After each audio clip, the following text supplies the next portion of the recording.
Welcome to the Tech Show. I'm Sonya Gavankar. Today we look at the hottest 2026 sports coupes, figure out what home beauty products are real and which are just junk, and scrolling aids try and take my money. All that and more coming up on the Tech Show.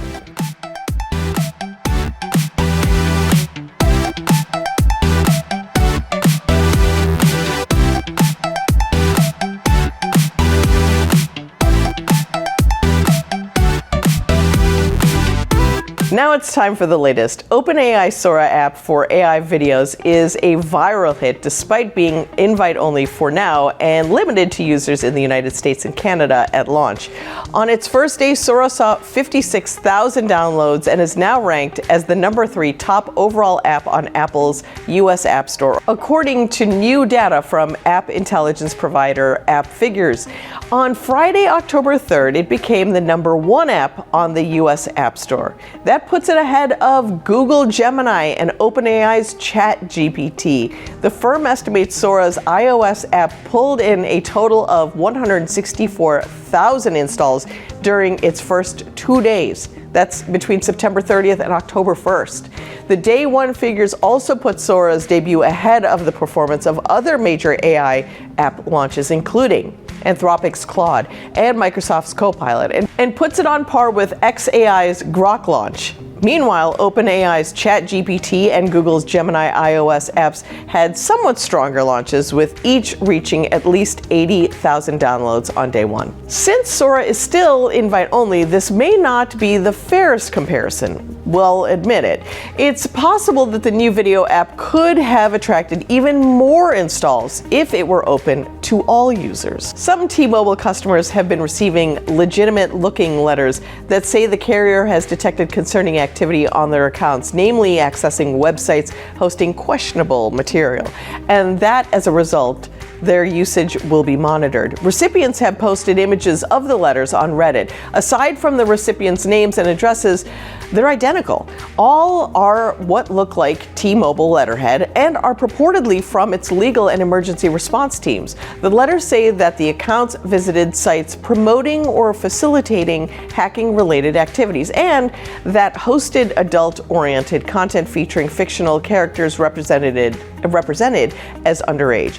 They state that the content may not meet the threshold of clear legality, but it is ethically concerning and inconsistent with the standards of use outlined in T-Mobile's terms of services.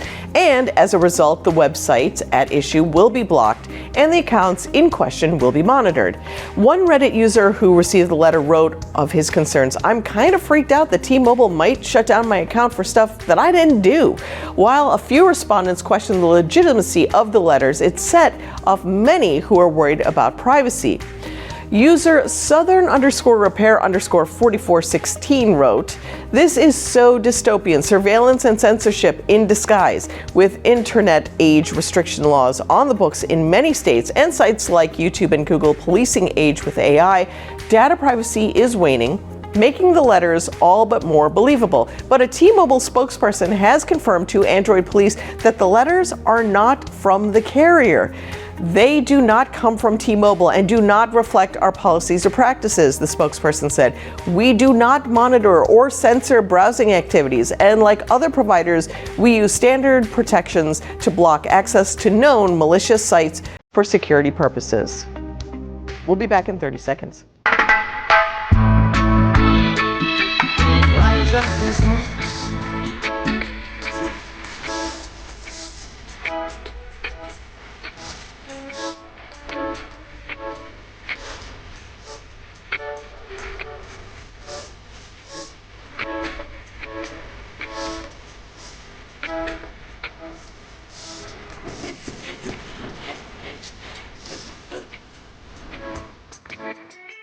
This season's all-new holiday lights experience also happens to be America's best aquarium. For the first time ever, Johnny Morris's Wonders of Wildlife National Museum and Aquarium will turn its 1.5 million gallon aquarium adventure experience, consisting of 35,000 live fish, mammals, reptiles, amphibians, and birds, into the Sea of Lights Enchanted Christmas.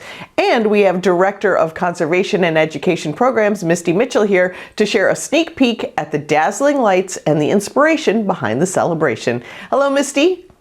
Thank you very much for having me today. So excited to be here. You're joining us live from the Wonders of Wildlife's all-new Holiday Lights experience. Tell us about the inspiration behind the event. So this exhibit, Sea of Lights Enchanted Christmas, is actually inspired by Johnny Morris. He's the founder of Bass Pro Shops and a leading conservationist. And it's about celebrating the outdoors and getting people involved in the outdoors. So what we're doing here is we have transformed the entire Wonders of Wildlife aquarium, the 1.5 million gallon aquarium, into a dazzling light display with festive music and holiday scenes throughout the entire facility. We're going to engage you in conservation so families and kids galore can take photo opportunities and share those with their families and friends. And then they can learn about conservation through our education interactives. Conservation is so important. It's the mission that we follow. Our education, we want to make sure that we're instilling conservation in that next generation, from our immersive exhibits, our AZA accreditation, to conservation partners that we partner with. We want to make sure that we are instilling that conservation efforts in everything that we do. And we're going to turn this facility into a glowing masterpiece of excitement and holiday experience. Misty, where can we plan our visit to see the amazing display? So you can go for more information at wondersofwildlife.org/seasons. And I can tell you, you will enjoy this experience, coming through, seeing the glow of the lights and experiencing it with your family and really enjoying that. It's a great experience. Everybody should come and see us. Thanks so much. Thank you, and have a very Merry Fishmas. We'll be back with more Tech Show in just a minute. Stay tuned.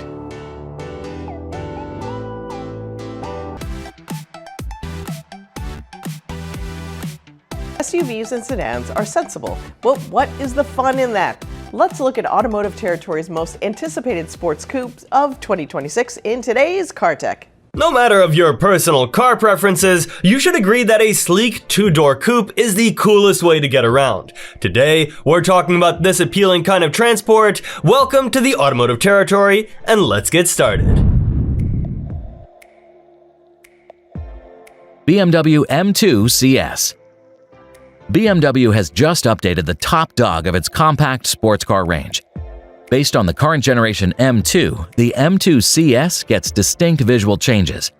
They include an aggressive body kit with a ducktail spoiler, an angular rear diffuser, a matte black front splitter, a carbon fiber roof, and wheels with a bronze hue, and Michelin Pilot Sport Cup 2 tires. As usual, the interior showcases numerous M-Series badges, carbon fiber inserts, and sports bucket seats. The use of lightweight materials dropped the overall weight to 3,770 pounds. On the mechanical side of things, the chassis and the suspension were enhanced for on-road and track performance, while the powertrain put on some muscles. The twin turbocharged inline-six with a 3.0-liter displacement is now worthy of 523 horsepower and 479 pound-feet figures. With these parameters, the newcomer snatches the title of the most capable rear-drive coupe with an M badge. However, the 8-speed automatic is the only transmission option for this ride.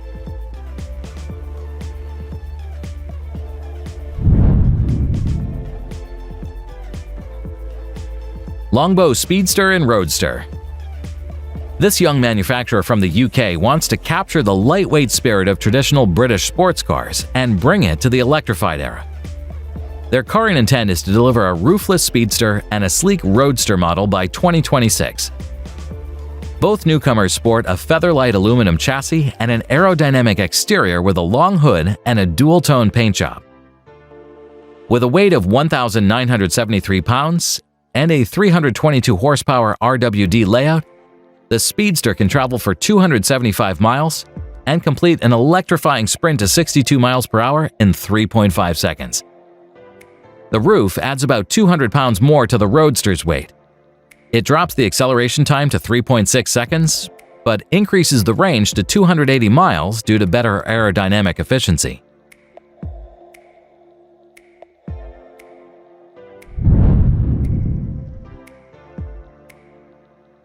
Morgan Supersport. It's the hottest debut for the British motoring industry. The new arrival gets many exterior revisions. They were carried out with aerodynamic efficiency in mind, reducing the drag by 5% and the lift by 20%. The aluminum body has sleek flowing lines, raised front and rear wings, a horseshoe-shaped grille with a black mesh, round headlights in front, neatly integrated LED lights in the rear, dual exhaust pipes, and a sweeping tail with a flush trunk lid. The interior blends the old with the new. The seats are trimmed with the finest Scottish leathers, the wooden panels are offered in 11 variations, and the analog dials are complemented by such modern features as an LCD screen, hands-free calling, and a premium audio system. The power comes from a turbocharged i6 engine by BMW. It's linked to an 8-speed ZF automatic gearbox and produces 330 horsepower.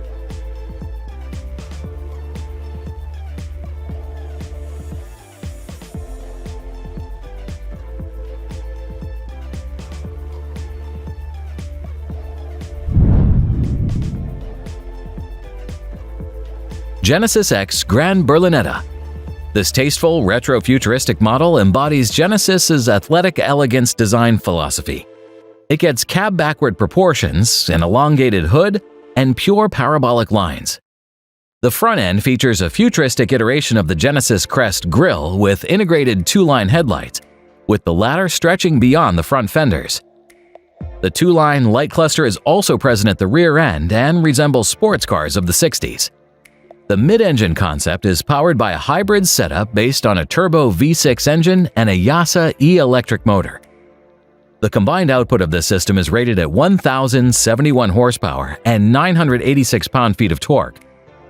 The exterior is coated in a magma hue, which matches nicely with giant golden centerlock wheels. The highlight of the X Grand Berlinetta interior is the digital panoramic heads-up display mounted on the base of the windshield. There's also an F1-style steering wheel, quilted seats, and plenty of carbon fiber inserts.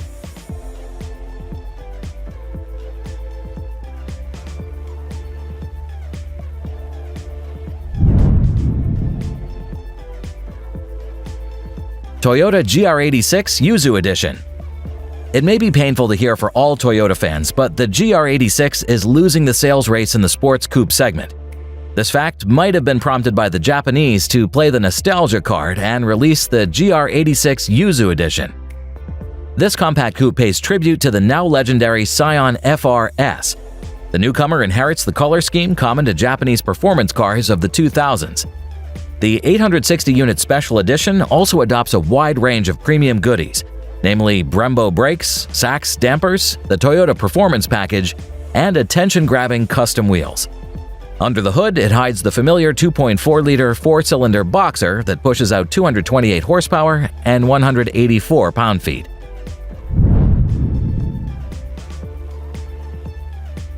Aston Martin Valhalla. After 5 years in the making, Aston Martin is finally ready to present its track-ready monster. Labeled by the British performance manufacturer as a true driver's supercar, the Valhalla utilizes a cutting-edge hybrid powertrain. It consists of a 4.0-liter twin-turbo V8 and 3 electric motors that join forces to produce 1,064 horsepower and 811 pound-feet of torque. As data centers continue to expand across the country, a new grant program by Meta is giving communities a chance to turn that growth into local impact. Joining us is Katie Comer, head of U.S. Community Development at Meta, to share how schools and nonprofits can apply for funding right now. Welcome, Katie. Thank you so much for having me. Tell us about this new grant program. Our Meta Data Center Community Action Grant Program is one of the many ways that Meta gives back to our local data center communities. These communities are truly powering the digital world around us. We look for projects and organizations that submit applications related to STEM education, connecting communities on and offline through technology, as well as creating strong, sustainable communities. Whether you're a local school system, a teacher, a 501c3 nonprofit, or local organization making a difference within our data center communities, we encourage you to apply by November 21st, 2025. Why was this program created and why now? When Meta builds a data center, we strive to be great neighbors and partners within that local community. This grant program was created because we believe in giving back to those local communities. I've seen projects funded from local K-12 STEM projects that are providing hands-on experience for students to code for the first time. I've watched local 4-H clubs learn how to use STEM projects in their local community to teach young people how to best use technology. Whatever the project is, we're creating lasting impact within our data center communities by funding practical, community-led, and impactful projects throughout the local communities where we live and where we work. Where can people learn more and apply? Well, first, there's no project too big or too small. We encourage your local nonprofit, organization, and school systems to visit our website at metadatacenters.atmeta.com. You can find the easy application. Make sure to apply by November 21st. You can also read about this amazing impact I discussed today, as well as seeing projects we funded over the years throughout our Meta Data Center Community Action Grant Program. Thanks, Katie. Thanks for having me.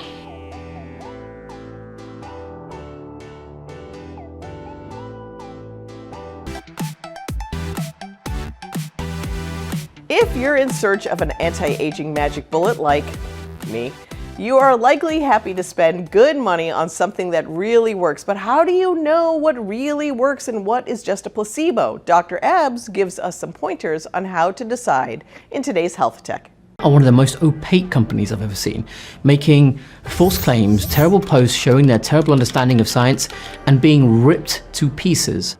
After my last video, a lot of you asked if FDA clearance means you shouldn't buy that device.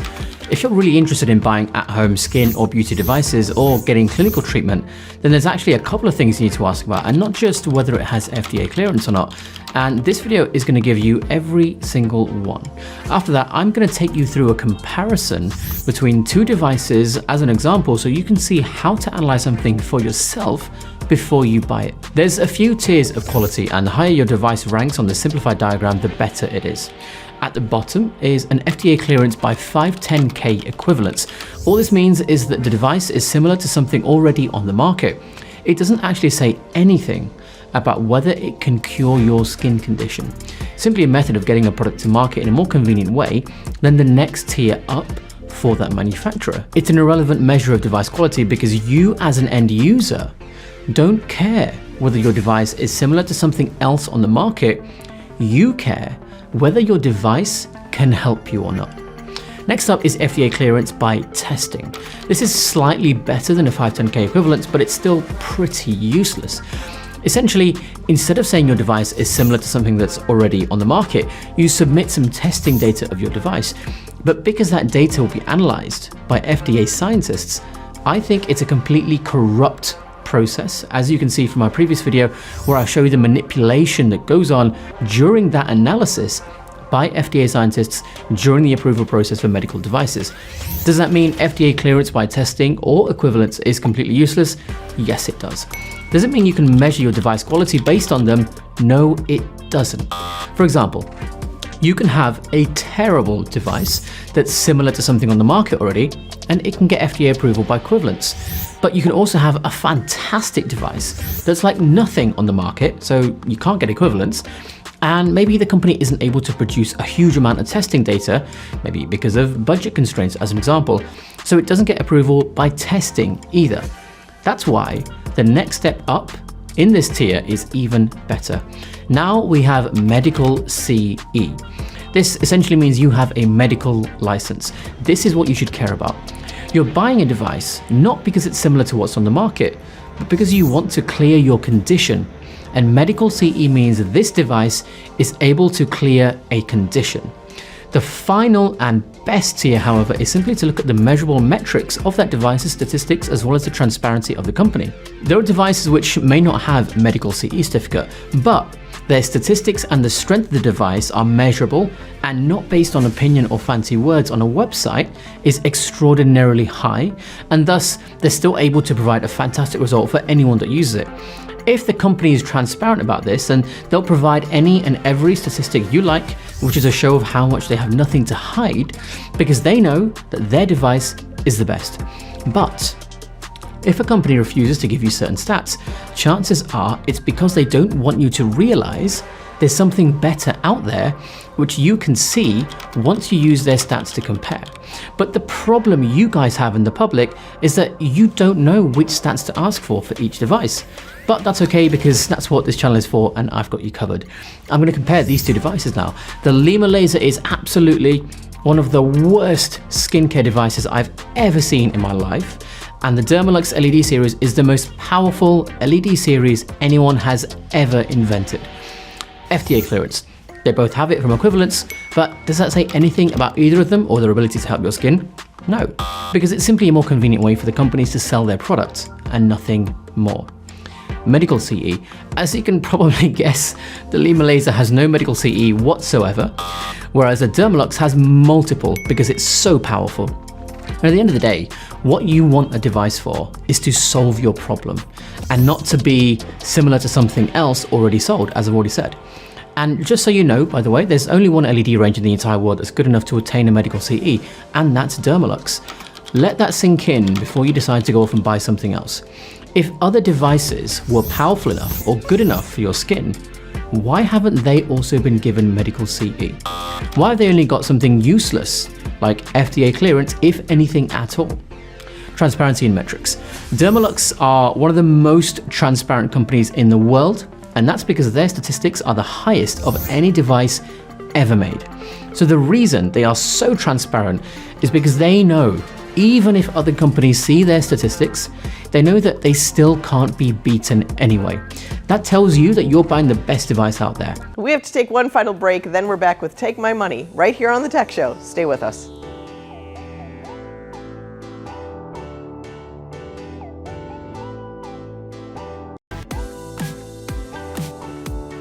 Now it's time for Take My Money. This time we have a universal scroll control.